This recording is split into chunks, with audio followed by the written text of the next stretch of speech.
I don't know exactly when it started, but I realized I had contracted a certain illness. Medically speaking, this ailment has no name. Yet I am convinced that you, the person reading this right now, have, in all likelihood, been infected by it as well. It was late one night last month, 2:30 in the morning, to be precise. I lay in bed. Though my body was utterly exhausted, my mind spun like a centrifuge running out of control.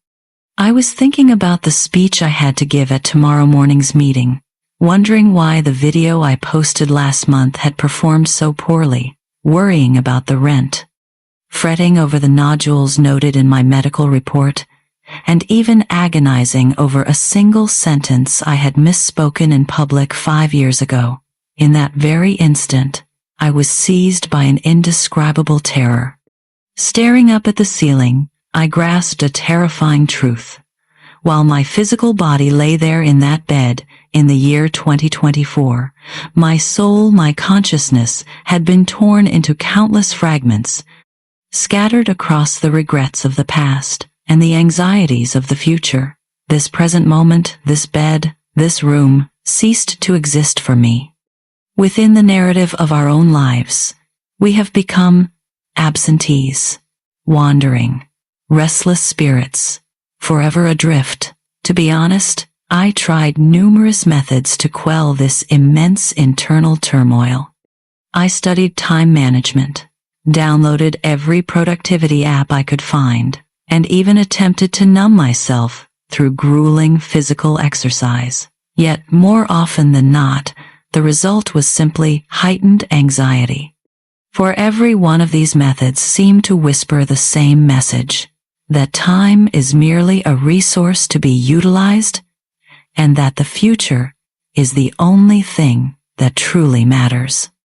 That is, until one day, tucked away in the furthest corner of my bookshelf, I rediscovered and reopened a slim little volume, The Miracle of Mindfulness. To be frank, I had previously harbored an instinctive aversion to books, peppered with terms like Zen meditation or mindfulness. In the current cultural climate, an era defined by the worship of strength and relentless, cutthroat competition, the very word mindfulness sounded suspiciously like a bowl of cheap, saccharine chicken soup for the soul. A mere anesthetic for losers seeking to escape the harsh realities of life. But when I finally stilled my mind and began to truly word by word, sentence by sentence, digest its contents, I was struck by a profound sense of awe. I realized just how spectacularly wrong I had been. This book is no mere sanctuary, offering a romanticized escape into peace and tranquility. Its true essence lies, instead, in a form of awareness that is at once brutally honest and razor-sharp. It acts like a scalpel, precisely slicing through the greatest cognitive illusion of our modern age. Today, I do not intend to offer you a simple summary of this book. Instead, I invite you to join me in slowing our breath to embark in this era of fast-forwarded living upon a spiritual journey spanning several precious minutes. Let us explore together how exactly we have lost the true texture of our lives and how we might go about gathering up our shattered selves, piece by piece. There is a scene in this book that remains etched in my memory to this day. The author, Thich Nhat Hanh, recounts an event so trivial it could hardly be more so: washing dishes. He poses a question. What, fundamentally, is the purpose of washing dishes? Almost everyone would instinctively reply, is that even a question? Obviously, we wash dishes to get them clean, so we can have a tidy kitchen afterward, or so we can hurry off to the living room to watch TV or drink tea. But is that truly the case?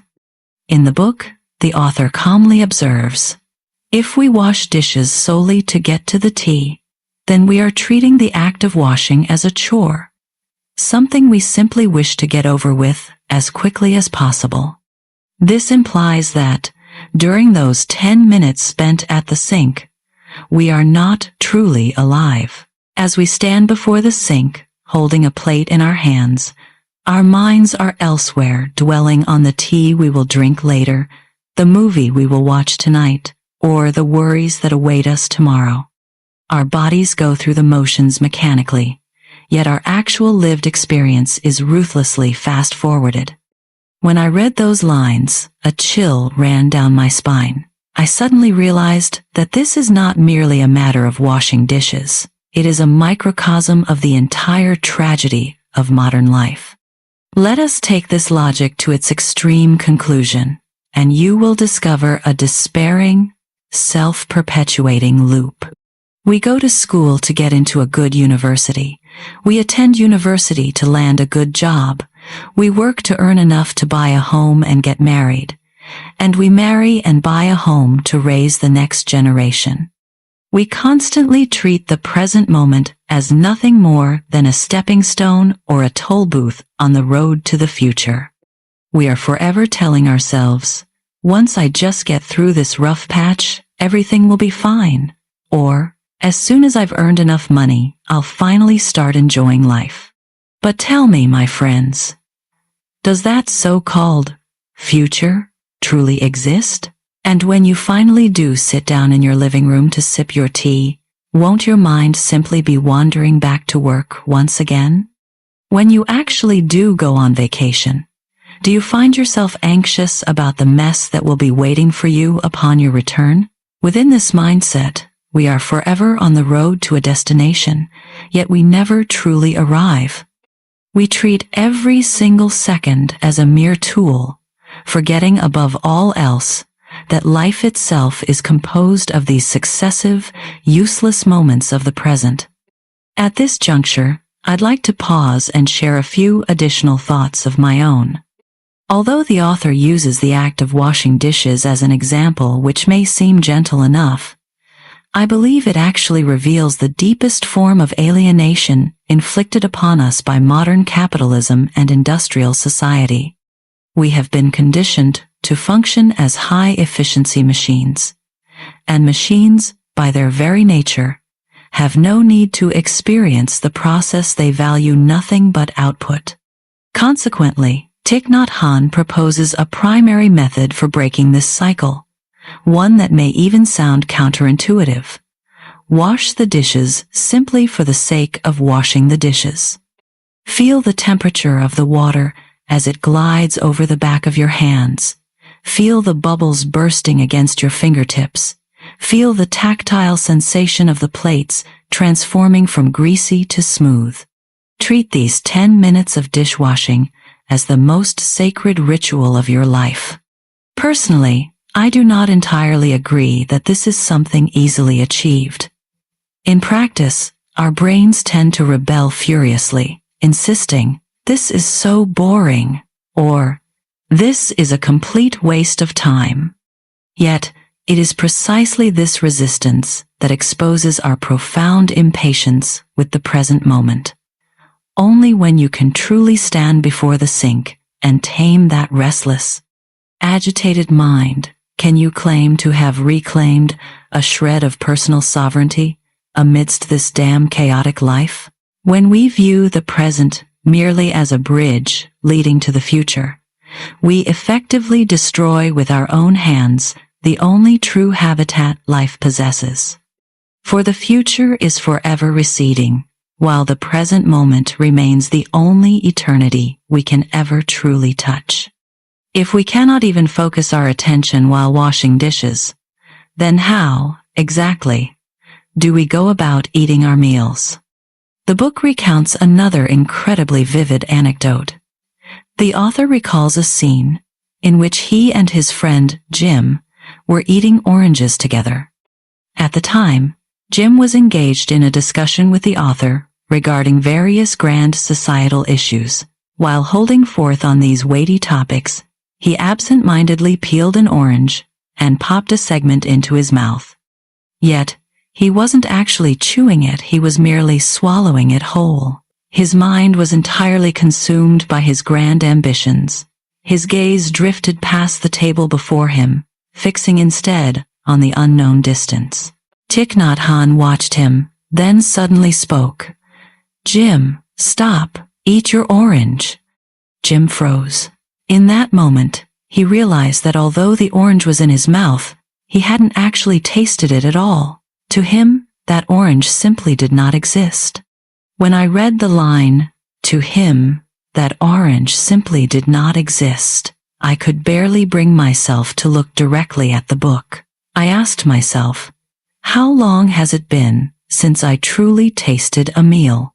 Consider our current state. When we eat, we feel compelled to find some form of electronic side dish, a variety show, a funny video, or a news broadcast. Without the stimulation of sound and visuals, we can barely even swallow our food. Our taste buds are atrophying. Our senses are growing dull. On the surface, it appears we are multitasking, operating with extreme efficiency. We watch videos while we eat, feeling as though we are reclaiming double the time. But is that truly the case? There is a fascinating detail here. The book notes that when you do not eat a segment of orange with full presence of mind, you are, in reality, consuming your anxiety, your desires, and your past and future. I strongly encourage you to try an experiment. Tonight, watch nothing and listen to nothing. Simply sit before a bowl of plain white rice. Try chewing it 30 times. You will discover a sweetness unlike any you have ever experienced. Yet I would wager that during this experiment, the vast majority of people won't last even a minute before being seized by a suffocating panic. Where does this panic come from? My personal reflection is this.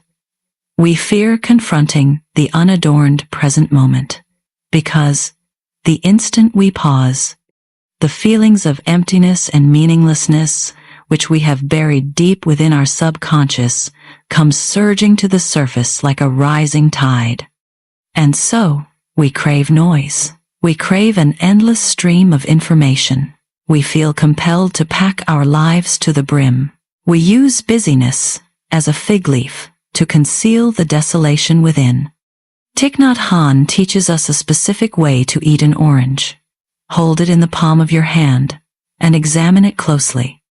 Imagine how the sunlight shone upon the orange tree, how the rain nourished it, and how it underwent countless days and nights of transformation before finally arriving in your hands. As you peel back the skin, inhale its fresh fragrance. As you place a single segment into your mouth, feel the juices bursting upon your tongue. This is not merely the act of eating an orange. It is what is known as establishing a connection with the true reality of life. It serves as a stark reminder. You may be able to afford the most expensive ingredients and dine at the most exclusive restaurants, but if you lack the capacity to be truly present, you remain in a spiritual sense a pauper who tastes nothing of the food before him. We greedily devour information, yet allow our senses to starve amidst this very abundance. What robs our lives of their richness is never scarcity, but rather that ceaseless, insatiable yearning for somewhere else. At this point, many of you might be thinking, this philosophy of focusing on the present moment sounds wonderful, but surely it is only suited for those living lives of affluence, free from the pressures of survival. For those of us who must battle it out in the workplace every day, facing mortgage payments, car loans, and even the inevitable suffering, aging, and death of our loved ones, do acts like washing dishes or eating an orange not seem a bit too trivial and airy-fairy? This is precisely the core reason why I wanted to share this particular book with you all. If you are unaware of the historical context in which the Miracle of Mindfulness was written, you cannot possibly grasp its true power. This book was penned during the Vietnam War in the 1970s. At that time, the author Thich Nhat Hanh and his disciples were not sitting in secluded mountain monasteries, sipping tea in quiet contemplation. They were situated right in the very epicenter of the war zone. The School of Youth for Social Service they had established was subjected to daily bombings. The friends and students around them lived under the constant threat of being struck by stray bullets or falling victim to assassination. With every new dawn, they awoke to a landscape of shattered ruins, rivers of spilled blood, and utter, profound despair. Amidst such extreme, hellish horrors, a student asked him, "Teacher, with the world in such a state, how can we possibly maintain our inner peace?" It was precisely to answer this question that Thich Nhat Hanh penned a long letter in Vietnamese, the very precursor to the miracle of mindfulness. Thus, when the book introduces the following the breath method, that is, focusing one's attention on the breath, what I perceive is not merely a gentle balm, but a will as unyielding as steel. He writes in the book, "The breath is the bridge connecting life and consciousness. No matter how far your thoughts may wander, no matter how chaotic the external world may be, as long as you return to your breath, you can gather your scattered self back together. Breathing in, I know that I am breathing in. Breathing out, I know that I am breathing out. Even if bombs are exploding just a short distance away, even if you stand on the brink of financial ruin, even if a doctor has just delivered a terminal prognosis, simply breathe." To be honest, I initially harbored deep skepticism toward this practice. Was this not merely a form of self-delusion, a psychological escapism? When the world outside is on the verge of collapse, what possible use is there in focusing on one's breath? Can it actually change reality? Yet, as I repeatedly deconstructed this logic in my mind and, more importantly, attempted to apply it, when I myself stood on the precipice of total emotional breakdown, I uncovered a startling truth. When we encounter immense suffering or crisis, what truly destroys us is often not the event itself, but rather the cascading chain of fears that our mind generates in response to it. For instance, imagine you lose your job. Unemployment is, in itself, merely an objective fact, the fact that you no longer hold that specific position. However, your mind immediately begins to spin out of control. What if I can't find another job? What if I can't keep up with my mortgage payments? Is my life completely ruined? What will other people think of me? This torrent of thoughts, much like the ravages of war, threatens to utterly consume you. Mindful breathing, however, is not a means of escaping the reality of your unemployment. Instead, it serves as a mental perimeter, a boundary you establish within your mind to safeguard the limits of your perception. It tells you, stop. Do not allow your thoughts to slide further down that slippery slope toward an imagined, void-like future. In this very moment, you are alive. You are still breathing, and your existence remains whole. Here, I would like to offer a perspective that might sound a bit jarring. Mindfulness is, fundamentally, not about helping you relax. Rather, mindfulness is the most rigorous form of training, an endeavor to reclaim the power of subjective narrative within an objective world that is wildly out of control. It demands of you a certain ruthlessness, the capacity to detach yourself from your own suffering. It does not teach you to close your eyes and pretend the world is a beautiful place. Instead, it teaches you to keep your eyes wide open and confront the raw, visceral reality of spilled blood, while simultaneously maintaining the unwavering anchor of serenity deep within your soul. If you cannot even master your own breath, by what right do you assume you can control the trajectory of your life? True peace is not found in avoiding the storm, but in standing at its very center, using every faint yet steadfast breath to build an unshakable lighthouse for yourself. Just as we have finally managed to piece our shattered selves back together through acts as simple as washing dishes, eating an orange, or focusing on our breath, Thich Nhat Hanh shifts gears to introduce a concept that I found to be the most profoundly moving and philosophically subversive in the entire book. This concept completely shattered the understanding of the self that I had held for over 30 years. In his book, he invites us to look at a sheet of paper. Then, he asks, "What do you see in this sheet of paper?" You might see a blank page, fibers, or a certain weight, but he replies, "If you possess the eyes of mindfulness, the very first thing you should see in this sheet of paper is a cloud. Without clouds, there is no rain. Without rain, trees cannot grow, and without trees, this sheet of paper could never have been created. Therefore, the cloud exists within this paper. As you look even deeper, you will see the sunlight within the paper, the soil, and the logger who felled the trees. You will see the logger's parents, the slice of bread he ate for breakfast, and the very earth where the wheat for that bread was grown. In fact, as we gaze upon this sheet of paper, our own consciousness, too, becomes an integral part of it. In this world, nothing exists in isolation. In Buddhism, this concept is known as dependent origination. Thich Nhat Hanh coined a more modern term for it: interbeing. You are composed of non-you elements. I wonder how you all feel hearing this right now. The first time I truly grasped the meaning of this passage, I sat at my desk, staring at my own hands for a long time, and tears began to flow without warning. For if we push this logic to its absolute limit, it not only explains the material world, but it also serves as a key to unlocking the ultimate spiritual predicament of modern humanity. The name of this key is solitude. In this atomized society, each of us lives within our own information bubble.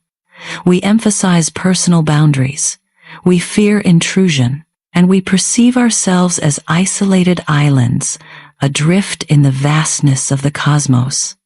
We scramble desperately in this world to amass money, status, and power, doing so solely to fortify the defenses of our own isolated islands. Yet, the wisdom of interbeing tells us this: that island was, from the very beginning, a complete illusion. When you believe that you are merely you are vulnerable, for you must contend not only with the forces of nature, but also with the billions of other selves that exist alongside you. But if we were to truly internalize the concept of interbeing, consider this. Imagine if you understood that the very sip of water you just took once flowed through the Amazon rainforest, or once fell as snow during the Tang Dynasty, that the very breath of oxygen you just inhaled once passed through the lungs of a dinosaur tens of millions of years ago. The iron coursing through your veins originated in the explosive death of a distant star deep within the cosmos. Within your body reside not only the genes of your parents, but also the entire legacy, the collective suffering and glory of millions of years of human evolution. You are not an isolated individual. You are the universe itself. I often feel that much of the suffering experienced by modern people stems from a form of profoundly arrogant egocentrism. We take ourselves far too seriously, inflating the significance of our personal gains and losses until they seem larger than the heavens themselves. We are driven to the brink of despair by a broken heart, or made to feel utterly worthless by the failure of a single project. Yet, from the perspective of interbeing, your failure is not merely a personal failure. Rather, it is the culmination of countless intersecting chains of cause and effect. Likewise, your success is no cause for personal pride, for it represents a moment in which the elements of the entire universe converged perfectly to bring about your triumph. Although the author employs a deeply poetic language to describe this interconnectedness in the context of actual daily life, truly accepting this reality can be an excruciatingly painful experience. For this implies that you must set aside that ego, that sense of self that has long held itself aloof and superior. You must acknowledge your own insignificance, and you must accept that the very people and things you detest are, in truth, integral parts of who you are. Enemies are no longer mere objects to be eliminated, for to eliminate them would be to trigger the collapse of the very ecosystem to which you belong. This is precisely why Thich Nhat Hanh, during the Vietnam War, took neither the side of North Vietnam nor that of South Vietnam. He simply called for an end to the killing. For no matter who is killed, it is ultimately ourselves we are destroying. Loneliness is an exquisitely crafted set of shackles that modern people have fastened upon themselves. When, through arrogance, we sever ourselves from the world, we are destined to wither away and die upon our own isolated island. The commentary, which has spanned several long minutes, is now drawing to a close. I am deeply grateful that, in this era, inundated by fragmented information, you have had the patience to stay with me and follow this logical progression through to the end, a journey that was by no means easy. If someone were to ask me, right now, what, exactly, is the miracle of mindfulness about? I would not say that it is about time management, nor would I claim that it is about emotional healing. Instead, I would say that it speaks of an awakening, one that is a matter of life and death. It ruthlessly tears away the facade of our lives lived on autopilot, compelling us to confront a core dilemma. We may have existed for 20, 30, or even 50 years, yet the moments in which we were truly alive likely amount to no more than a few days in total. This book did not resolve the specific, concrete problems in my daily life. My video analytics still fluctuate. My mortgage payments still come due on schedule, and the health issues flagged in my medical reports still demand to be addressed. However, it has transformed the very underlying tone of my existence. In the past, I viewed life as a battle that I was compelled to win, a ceaseless, exhausting struggle to slay monsters and level up day after day. Now, I have begun to perceive life as a micro-miracle, a tapestry woven from countless individual moments of the present. I have begun to practice, while waiting at a red light, refraining from impatiently honking my horn, and instead feeling the texture of the steering wheel beneath my hands. I have begun, while listening to a friend confide in me, refraining from rushing to formulate a reply, and instead truly hearing the tremor in their voice. I have even begun during sleepless nights refraining from feeling angry about my inability to sleep, and instead quietly keeping company with the rhythm of my own heartbeat, sensing the profound depth of the night. I do not strive to maintain mindfulness every single second of the day, for we are all merely human. Yet I know that, whenever I choose to do so, I can use my breath as an anchor to pull myself free from the chaotic currents of time and plant my feet firmly once again upon the solid ground of reality. The meaning of life lies not in where you ultimately end up, nor even in the scenery you witness along the way. The meaning of life lies simply in this: whether, in this very moment, with this very step, you are truly, tangibly grounded upon the earth. Finally, I would like to leave you with a question, one that I ask myself every single day. I hope you will share your own personal answer, either in the comments section below or deep within your own heart. Once you finish watching this video, you might go pour yourself a glass of water, sit down for a meal, or go to meet someone. My question is this: how do you intend to approach that next glass of water, that next meal, that next person walking toward you? With what attitude will you greet them? Do you intend to continue rushing through life like a hurried passerby, or are you ready to become a true, fully present participant in the unfolding of your life? May we all, in the days to come, within every ordinary moment, create our own personal miracles of mindfulness. Until we meet again in the next Now.